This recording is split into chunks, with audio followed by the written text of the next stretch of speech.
এনসিপির পদযাত্রা বুধবার ঘিরে দফায় দফায় হামলা, সংঘর্ষ, ভাঙচুরের ঘটনার পর গোপালগঞ্জে কারফিউ আরও বাড়ানো হয়েছে।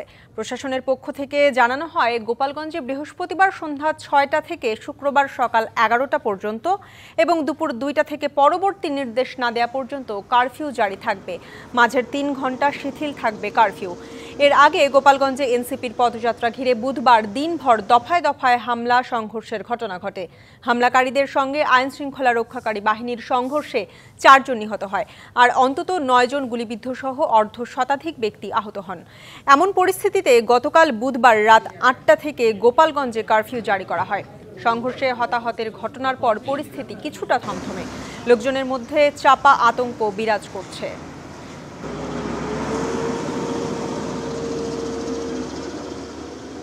এবং সার্বিকভাবে যাতে আর পরিস্থিতির অবনতি না ঘটে, এই জন্য আমরা যে কারফিউটা ছিল সেটা আমরা কন্টিনিউ করার সিদ্ধান্ত নেওয়া হয়েছে এবং আগামীকালকে সেটা পুনরাদেশ না দেওয়া পর্যন্ত সেটা চলমান থাকবে। পরিস্থিতির উন্নতি লক্ষ্য করা যায় তখন হয়তো পরবর্তী সিদ্ধান্ত নেওয়া হবে। আমাদের যে অভিযান, পুলিশি অভিযান দুষ্কৃতকারীদের বিরুদ্ধে, সেটি অব্যাহত থাকবে। কালকের এই অনাকাঙ্ক্ষিত ঘটনার পরিপ্রেক্ষিতে আমরা আরো অধিক ফোর্স এখানে এনেছি।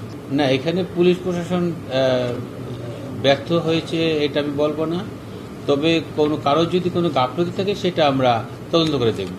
এ বিষয়ে আরো বিস্তারিত জানাতে আমাদের সাথে গোপালগঞ্জ থেকে যুক্ত হচ্ছেন সহকর্মী আমিরুল ইসলাম।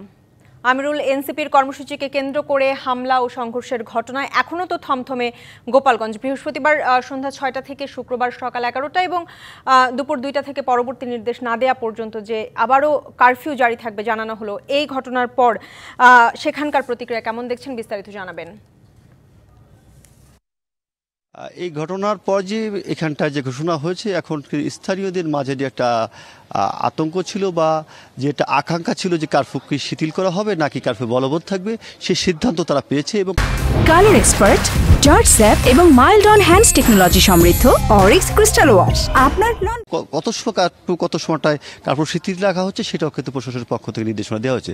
এদের করে যে এখানটায় আরেকটি বিষয় থাকছে যে বিভাগীয় কমিশনার যে প্রেস ব্রিফে তিনি কিন্তু উল্লেখ করেছেন যে এখানে কোনো আতঙ্কিত হওয়ার কিছু না, বিশেষ করে যারা দুষ্কৃতিকারী তাদের বিরুদ্ধে অভিযান চলবে, তাদের বিরুদ্ধে আইনগত ব্যবস্থা নেওয়া হবে। এবং এখানটায় যে থাকছে যে তার দাবি যেটা রয়েছে যে বিশেষ করে যে এই হামলার সঙ্গে শুধুমাত্র যে জেলার দুষ্কৃতিকার জড়িত এমনটি নয়, এই হামলার সঙ্গে বাইরের যে দুষ্কৃতি তারাও কিন্তু জড়িত রয়েছে, যার কারণে তারা এই জেলাতে অবস্থান করছে। সেই কারণে যে সেই অভিযান চলমান রাখবে এবং যার মধ্য দিয়ে যে শুধুমাত্র যে এই অভিযোগে যারা অভিযুক্ত দুষ্কৃতিকারী তাদেরকে আইনের আওতায় আনার জন্য এবং এই যে গ্রেপ্তার অভিযান সেটা অব্যাহত রেখেছে।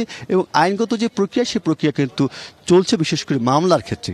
কিন্তু সেই সঙ্গে চলছে এখানটায় যে ঘটনায় যে ব্যবহৃত যে বস্তুগত সাক্ষ্য, সেই বস্তুগত যে সাক্ষ্য সেই সাক্ষ্য কিন্তু সংগ্রহ করা হচ্ছে, বিশেষ করে পর্যবেক্ষণের জন্য যে কারা ছিলেন দুষ্কৃতীকে, কী ধরনের হামলার সঙ্গে সম্পৃক্ত ছিলেন সেই বিষয়টা কিন্তু অভিযান অব্যাহত রেখেছেন। এবং এখানটায় যে থাকছে যে সার্বিক নিরাপত্তা যে বলা, সেই নিরাপত্তা বলাতে যে অতিরিক্ত যে আইনশৃঙ্খলা বাহিনী যেন মোতায়েন করা হয়েছে এবং পুলিশকে সঙ্গে সার্বিক পরিস্থিতি নিয়ন্ত্রণের জন্য সেনা সদস্যজন কাজ করছে, অনুরূপভাবে নৌ সদস্যরা, র্যাব সদস্যরা কাজ করছে, বিজিবি কাজ করছে। এবং বিভিন্ন মোড়ে মোড়ে দেখেছি, গুরুত্বপূর্ণ স্থানগুলোতে দেখেছি যে নিরাপত্তা যে বলায় সেই নিরাপত্তা বলায় জোরদার করা হচ্ছে, বিশেষ করে অপ্রত্যাশিত অনাকাঙ্ক্ষিত ঘটনা এড়ানোর জন্য। সেই সঙ্গে দুষ্কৃতীদের যে আইনের আওতায় আনার যে ব্যবস্থা অভিযান, সে অভিযান কিন্তু প্রশাসনের পক্ষ থেকে আইনশৃঙ্খলার পক্ষ থেকে চলমান রয়েছে। এবং বিশেষ করে যে এই সার্বিক পরিস্থিতি উন্নতির জন্য,